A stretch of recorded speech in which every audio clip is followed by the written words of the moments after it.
القلوب إلى الحبيب تميل ومعي بذلك شاهد ودليل.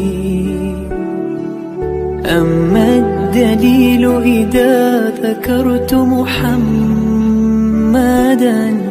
فترى دموع العاشقين.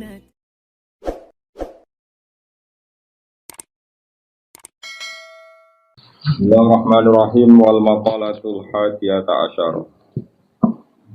Wal maqalatu timakalah al hadiyata asyrata kang nomor 11.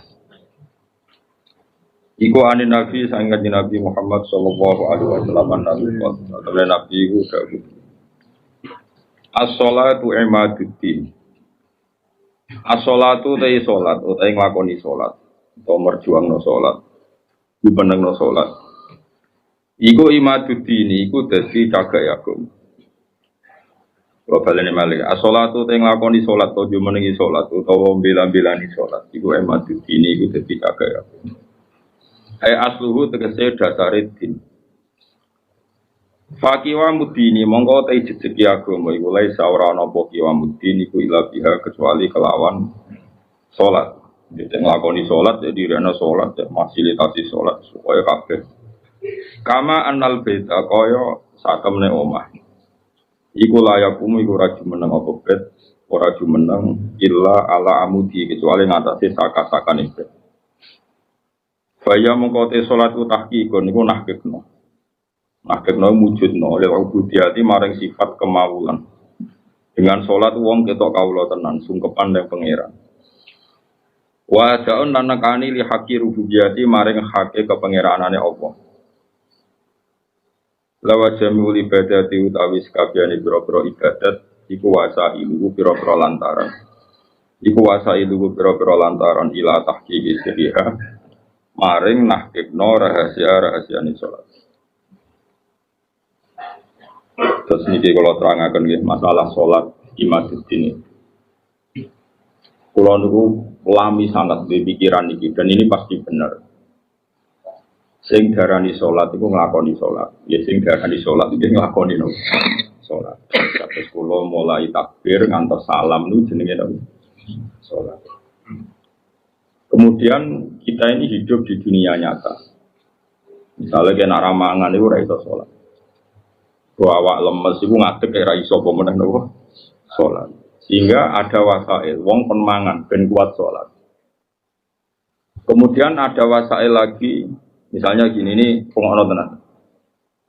Nabi Ibrahim itu nabi yang luar biasa. Beliau Khalilur Rahman. Dia tahu kalau fisik manusia itu kalau tidak makan itu tidak bisa sholat.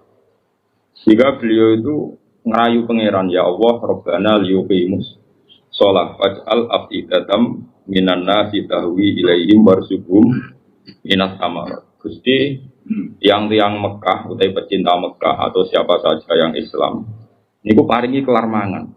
Dan nak kelar mangan itu ben kelar sholat. Sehingga para ulama juga mengkiaskan, misalnya begini. Kalau kita tidak punya otoritas politik, maka sholat dilarang. Sehingga kita juga menjaga otoritas politik, supaya sholat itu tidak dilarang. Caranya gimana? Misalnya gini, saya ini buruh di pabrik milik Cina yang non-muslim. Gara-gara saya buruh dilarang apa? Sholat, karena mengganggu jam kerja. Kalau saya mampu bikin koalisi buruh menuntut hak sholat, saya harus melakukan itu. Karena itu cara saya untuk mendirikan sholat. Atau kalau ada umat Islam mampu kaya dan bisa menciptakan lapangan kerja dengan membolehkan sholat, maka harus melakukan itu demi tegaknya sholat. Makanya ini kelirunya kita. Nyongkone ngelakoni sholat itu pokoknya dekne dewe sholat. Dia nggak mikir bahwa untuk bisa sholat itu dibutuhkan kekuatan ekonomi, kekuatan politik. Saya tuh ngaji di mana-mana, saya ulang-ulang. Islam ke Selat Malaka itu Thailand sama Indonesia itu umurnya bareng. Cuma kebetulan Thailand nggak milih politik, negara dikelola non-Muslim. Tahu-tahu sholat itu dilarang di Thailand. Indonesia kebalikan, lah kiai ini seneng politik, keterusan nganti saniki, paham ya? Akhirnya rawali songo itu Islam lagi rong generasi. Iku wis gawe demak nopo? Wah, ratri mau sholat dilarang. Nara sholat itu jadi presiden. Jadi lagi sholat malah Oh, bupati kok ora salat, terus ora ngarah dipilih, gubernur kok ora salat. Lho, ora ngarah dipilih. Ana cawayu salihah kok sing lanang ra bebo salat, ya ora payu. Ya iku keterusan paham. Tapi ini mau cerita. Jadi karena redaksinya Quran itu wa iqami sholat, mendirikan sholat supaya sholat itu berdiri, bukan kamu saja tapi seluruh negara. Dan itu dibutuhkan macam-macam tadi. Ibrahim menyontohkan kekuatan politik, kekuatan ekonomi, bahwa untuk sholat itu harus warzubum minas samarot, harus ada materi fisik, yaitu orang makan.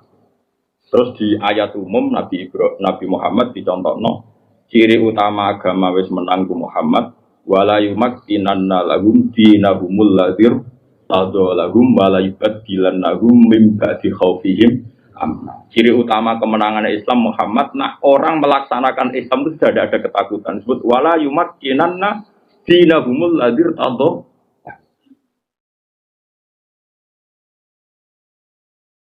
Jadi kira-kira perasaan kulo ada satu negara yang lama sekali ada Islamnya, kemudian sholat di situ takut, sama negara yang sholat tidak takut. Cara alamat untuk futuhe pangeran yang milih negara yang sholat itu udah tidak takut. Mergo Allah ngendikan wala yumakkinanna lahum dinahumul ladzir tadollah. Allah bikin tamkin itu kemampuan melakukan ibadah secara netral, secara kuat.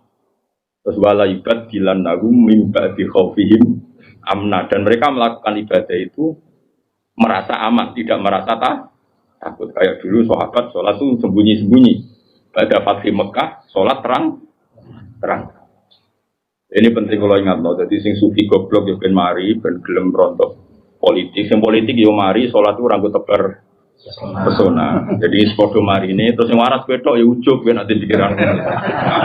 Ya pokoknya iki ngomong ilmu ngono ae napa, ora usah ujug-ujugan, pokoknya ngomong napa? Ilmu, ora usah terus rasa suci dhewe yo ora. Wong rom yo lagi tak kandhani iki wae. Tapi yang jelas neng ayat itu jelas ada kata-kata wala yumakkinanna lahum dinahumul ladzir tadolahum wala yubaddilannahum min ba'di khaufihim amna. Jadi ciri utama agama hebat itu kalau merasa tamkin, rabi yo iso, wayoh yo iso, berarti wis jos. Beragama secara napa? Benar. Paham ya? Tapi nak wani ya pokoknya sementing itu wani. Lho kalau dikonco bojone loro telu iku langsung legal kabeh, didaftarno langsung legal kabeh. Kondang rapi langsung wakeh, didaftarno ya langsung legal kabeh. Kok hebat tenan. Tapi kok kuat suwe ora ya roh nek iku takdir no. Tapi ini penting kula aturno nggih. Kula niku kan maca tarikh niku kathah. Maca tarikh niku kathah. Di antara tarikh itu kenapa semua nabi itu kok menguasai negara? Enggak ada nabi yang enggak menguasai negara. Nabi Muhammad pada akhirnya menguasai Mekah Madinah. Ada Fathu Mekah. Karena dengan menguasai ini berarti sholat ibadah menang. Sholat ibadah menang. Kalau enggak ya dilarang. Dulu orang sholat di Masjid Haram itu dilarang. Dulu orang Islam sholat di mana-mana dilarang. Sampai Islam kuat, terus berani terang-terangan sholat. Pasca gimana Cuma. Di Indonesia sekarang luar biasa. Malah pejabat yang enggak sholat itu diceng wong. Kira-kira malah rada di. Golek bojoe wong ra salat iki kangenan. Musibah. Wes pokoke jos. Abah kowe ketok khusuk, sawangane tambah gampang rapi. Jadal misalnya Mustafa nganti badhe ngecap koyo wayah iku koyo mungkin. Lah bukan sujute urung kaya kan satu ora wayah dengan badung ini. Maksudnya dong meyakinkan kan. Koyo orang iso ngajak ning swarga lah. Pokoknya dengan rai seperti ini tuh masih. Coba adeknya wis abid, goni syarat juga abid tok ya. Ini soalnya lakukan ini musnawani ya. Nah ini penting kalau terang ya. Makanya istilahnya wa iqamis shalah, mendirikan. Jadi sholat itu berdiri. Terus kedua kata Imam Haromen, sholat itu harus di amakina mukhtalifatin, di tempat yang beda-beda, sing ma'rufah, sing dikenal. Jadi wong kok sholat ning isor pring dhewean itu gak sah dari Imam Haromen. Sholat kudu di tempat terbuka, terutama fardhu. Jika kata Imam Haromen, kalau sudah ada jamaah tapi fi buyutin di rumah masing-masing, la tazharu biya syiar, yang syiar tidak kelihatan putih lo tetap diperangi. Makanya syaratnya jamaah itu harus di tempat apa? Terbuka. Karena ini butuh syiar, butuh show bahwa Islam ya demi sholat, bukan sholat demi Islam. Jadi kita bela-belani kelar mangan, juga kelar sholat. Menguasai politik ya ben sholat tidak dilarang. Kita menguasai publik biar publik terinspirasi oleh hukum Islam rupanya apa? Sholat. Jika kata Imam Haromen, kue sholat jamaah, maksudnya orang sah makili fardu kifayah, nak sekedar sah ya mungkin sah. Tapi cek kota lahumul imam.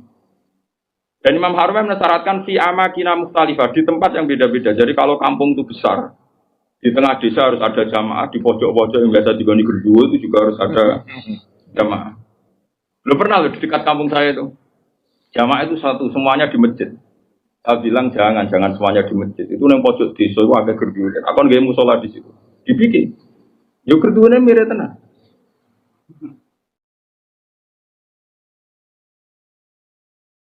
Ini penting saya utarakan karena tadi malaikat itu kan di semua bumi Allah itu akan nangis kalau ada bumi yang nggak dipakai sholat, nggak dipakai sujud. Karena malaikat ini menstatuskan bumi itu mahal sujud. Makanya kata Rasulullah wajilat anal ardu kulluha masjid, dan semua bumi Allah itu hakikatnya adalah tempat sujud. Sehingga kalau nggak ada sujud itu ya kecewa. Bumi ini kecewa sekali kan. Makanya harus fi amakina mukhtalifah, tempatnya harus beda-beda di mana-mana. Supaya siar. Kalau jamaah tetap di rumah, kota lahumul imam, harus boleh diperangi oleh imam. Terus ketiga, ini penting kalau terangkan masalah iqamati sholat. Sholat itu pentingnya jamaah, itu sing keliru, itu melok bener. Sing mardut melok makbul. Karena tidak mungkin kan wong 40 rawali kabeh. Aku ya mungkin sewa ya rawali kabeh. Normalnya itu kalau ada orang dulu, era dulu, anggar orang 40 mesti sing sitok itu.